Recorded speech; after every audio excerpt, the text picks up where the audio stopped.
Hello, everybody. Welcome into Commodity Culture, where we break down commodities markets, sound money principles, and geopolitics, all with the goal of making you a better investor in the commodities sector. My name is Jesse Day. Today is April 6, 2026, and I'm thrilled to welcome Sheldon Inwentash to the show. The co-founder of Newfound Gold, Premium Nickel, and Next Gen Energy, and the CEO of 3D Capital. We're going to be diving into Sheldon's decades of experience in the commodities sector today to get his view on gold, silver, uranium, energy, and more. Which area of these sectors is he seeing the most opportunity in at present? So strap yourselves in for my conversation with Sheldon Inwentash. Sheldon Inwentash, it is great to have you on Commodity Culture. You have a wealth of experience in the commodities sector, and there's so much I want to dive into with you today. But I want to start with the precious metals because war is raging in the Middle East, but gold and silver have sold off, surprising many. Why do you think that is, and how do you expect the metals to react should this war drag on for longer than many anticipate? I really believe that wars or geopolitical events are very transitory when it comes to the valuation of precious metals. I think their metrics are based on much longer term trends, whether it be inflation, currency devaluation, and so forth.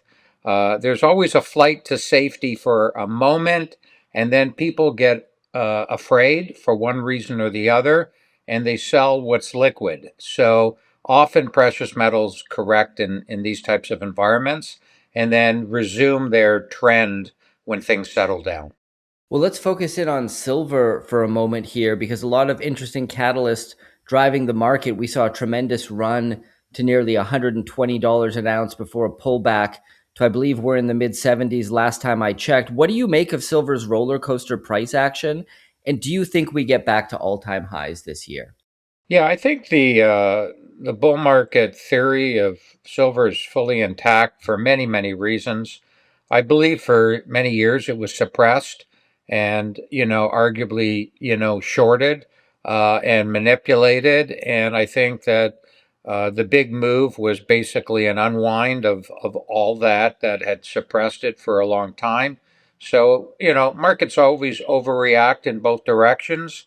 And I think that it, probably for where it should be, went a bit too high, and it sort of corrected to a fair range to resume its upward incline.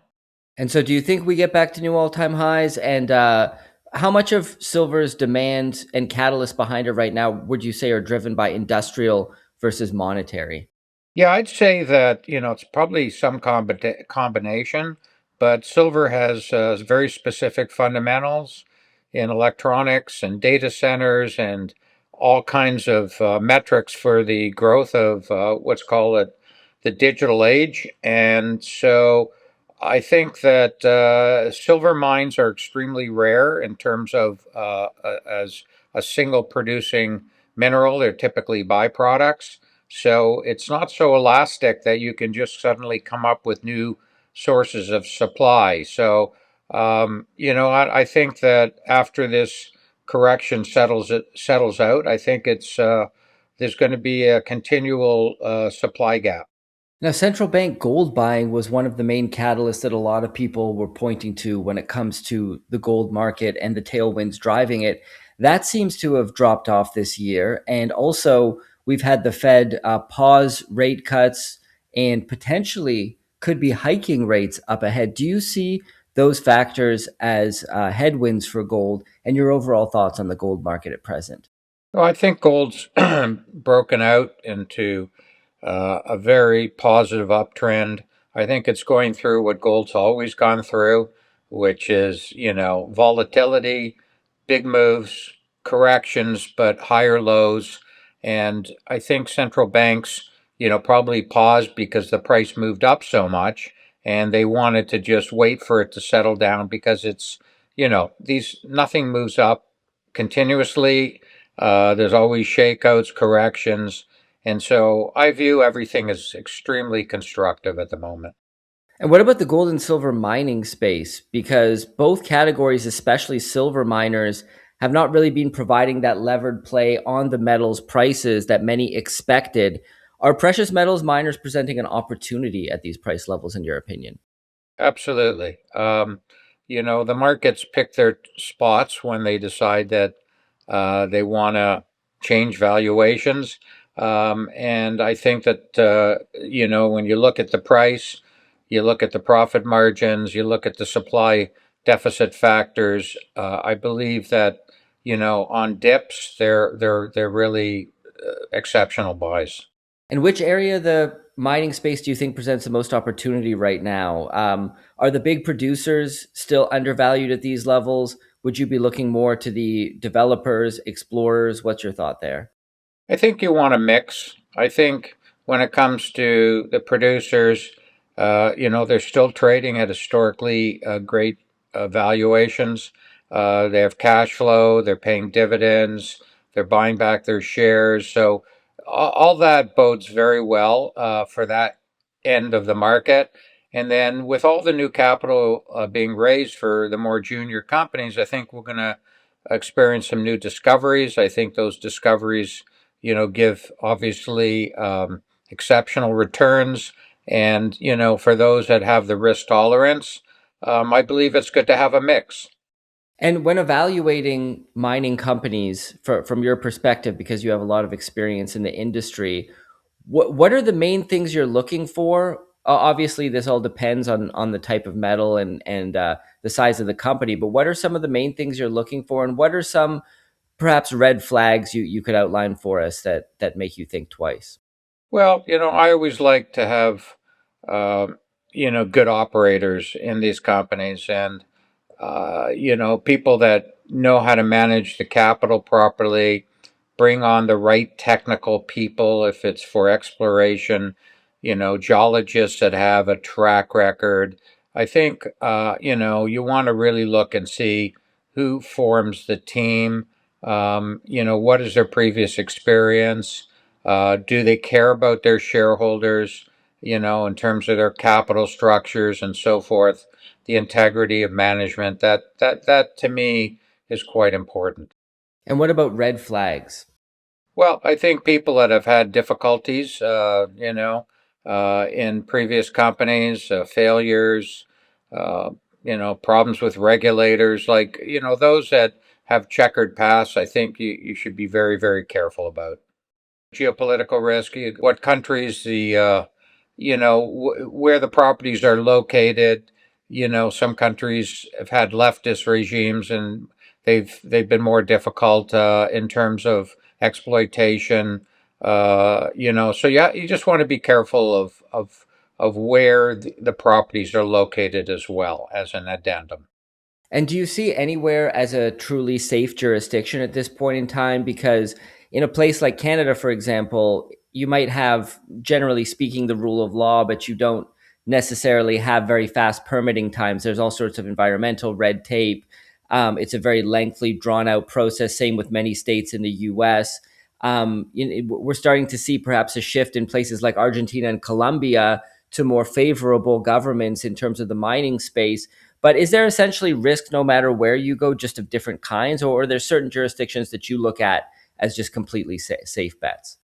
Well, I think, you can say Canada's safe, but you're right, exactly. You have to, get in many provinces deals with the First Nations, the local people, the environmental. It's a very, very time consuming process. Whereas you go to certain countries, say in Africa, and you can permit relatively quickly and also have projects at scale. In other words, big, big areas that you can have. And the governments want jobs and they want revenue. So some of the places that people didn't go are actually perhaps have the best economics. But in terms of safety, I think the US, Canada, I really happen to like Africa, Australia, South America has more and more jurisdictions, as you said, that are now much more pro mining.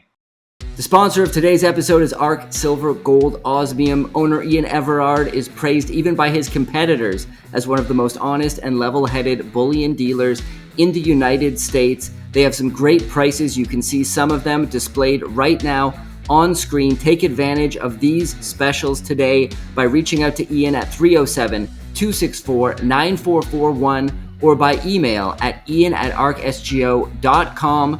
Make sure to tell him, of course, that Commodity Culture sent you. And now, back to the interview. You co-founded NextGen Energy, which many see as perhaps the next uranium producer in the Athabasca Basin. We're seeing a structural supply deficit in the uranium sector. It doesn't appear to be getting solved anytime soon. So that begs the question, where is the uranium going to come from that's needed for all these reactors? And are you seeing an opportunity in the uranium sector right now? Yes, I believe there's an opportunity, but it's like a super tanker. It moves very, very slow because it takes a long time for these projects to get permitted, way longer than regular mines.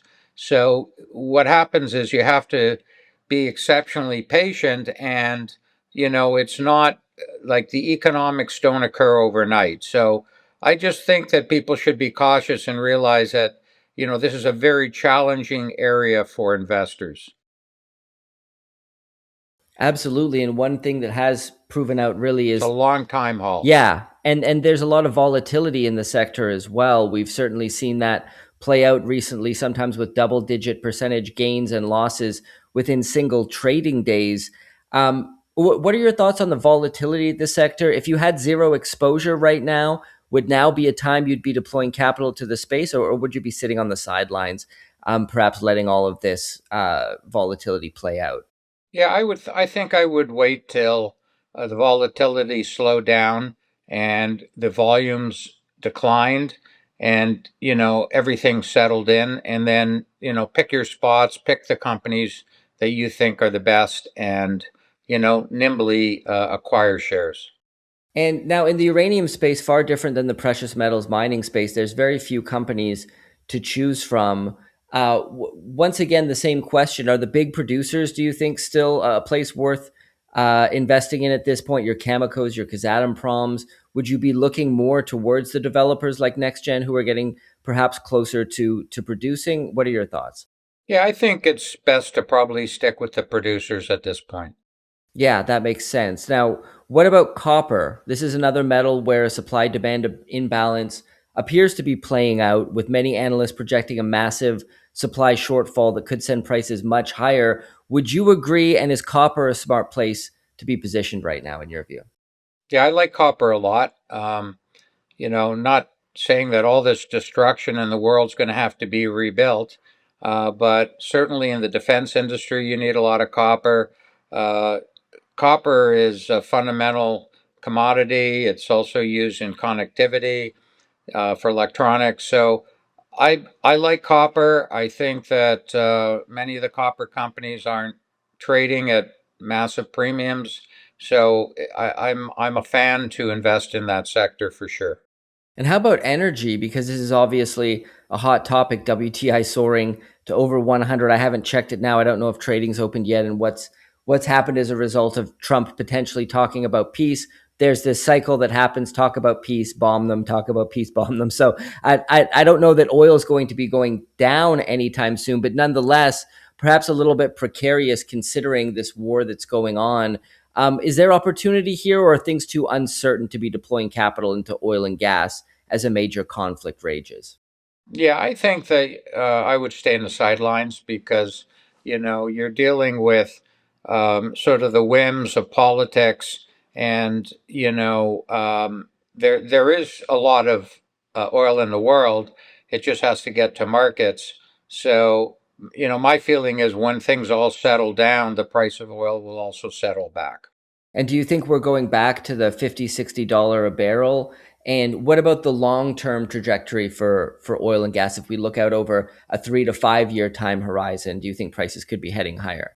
I think 50 to 60 is kind of low. I would look at more the 70 to $80 range as the kind of long-term equilibrium. And out of all the commodities we've discussed today, where do you think provides and presents the greatest opportunity? Well, I happen to like the precious metals and the copper space as areas that I think have pretty solid fundamentals and will over time do very well. And what about other areas of the market, commodities or otherwise, that we haven't touched on? Emerging markets and any other sectors that you think are worth taking a look at? Yeah, I mean, certainly 3D. We have minerals that cover all the categories that you were speaking of. We happen to be big believers in AI and what is evolving in AI. We're also involved in quantum computing. We believe that's going to become maybe the greatest growth area of all. So we have exposure to all these verticals, and we believe that this is our year on many fronts. The catalysts are going to come from our mineral portfolio, our AI portfolio, and our quantum portfolio. Well, let's talk about AI for a moment because a lot of people believe that the broad market is in a bubble at this point, largely driven by a lot of AI related stocks. Some are calling it an AI bubble. Would you agree? Do you think some of these companies have gotten over their skis in terms of valuations? Do you expect a correction in the broad market? And which areas of the market, when it comes to AI specifically, are you looking at? Yeah, the broad market, I think, is actually going to go higher. I believe AI is going to bring on tremendous productivity gains in companies because they're going to be able to do a lot of things very fast with different types of people and fewer people. AI agents are going to be doing a lot on behalf of humans and corporations. And we see the whole agentic world, we'll call it, as exploding and making many, many companies who adopt AI even more profitable. And so we think their valuations are going to go higher. And we're extremely bullish. What about the quantum computing space makes you bullish? Because as far as I understand, full scale commercial adoption of that technology is still a ways away. Why do you think quantum computing is presenting an opportunity at present from an investment standpoint? Yeah, so it's a very good question. Quantum technology is still, from a commercial standpoint, quite some time away. What we're excited about is we've discovered a company that we believe has quantum that is ready today. And that is a major, major leap in technology. And when people look at classical computers, they happen in logical patterns of one sequence after another. When you look at quantum, millions of transactions, not transactions, but searches and analytics can happen in parallel at the same time. So you get insights that are just unable to do on classical computers. So it's been considered the holy grail. And we believe we've discovered a company that's in 3D that is launching this year that is going to provide quantum solutions today. Very interesting. That's a perfect segue into discussing 3D Capital. Tell us about what it is you do there, and how you can help people who want to potentially deploy capital into some of the spaces that we've been discussing today. Sure. So we're involved in all of these spaces, and where 3D's sweet spot is, we get involved at the beginning of these companies. So unless we see a 50 or 100x in our investment, we don't get involved. And so you have it in the mining sector where you discover new mines, and we've done that many, many times. We believe we have a number of companies that are going to discover new mines in our portfolio. And in the same way, when we get involved in technology, we get involved really at the beginning. So it allows investors, we have about 50 companies, to diversify their shots at early stage companies that are being managed professionally. And when I had Pine Tree Capital, it started at 10 cents and we exited at $26 with the same pretty well business model. So we think that we can do that here. And we are focused in, as I mentioned, quantum. We're very excited about AI and junior mining. And we believe that the combination of these will basically allow investors to get outsized returns and not have to worry about what's going on in each individual company at any point in time because they may not have access to the information and nor do they have access to the investment at the beginning. And is 3D Capital for accredited investors? Can any retail investor get involved? Is it for institutions? Could you walk us through that? Yes, well, we trade in Canada, and we trade in the US. Canada, I think our symbol's IDK, and in the US, IDKFF. And anybody can buy the shares. We also trade at a discount to what we're worth. So we're trading at below our net asset value. Great. Well, I'm going to put a link in the description below to the 3D Capital website for people who want to check it out. Sheldon, this has been a great conversation. Thank you so much for coming on the show. Thank you. Thank you for joining us today. Our sponsor, ARC Silver Gold Osmium, has some great specials on precious metals, bullion products. You can see them on your screen right now. These are subject to change and well supplies last. So make sure to reach out to owner Ian Everard today at 307-264-9441 or by email at ian@arcsgo.com, and make sure to tell him that Commodity Culture sent you. And of course, pick up your Stack Silver, not Fiat t-shirt in the Commodity Culture shop, backed by a 100% quality guarantee. Use the link in the description below, and I'll see you guys in the next episode.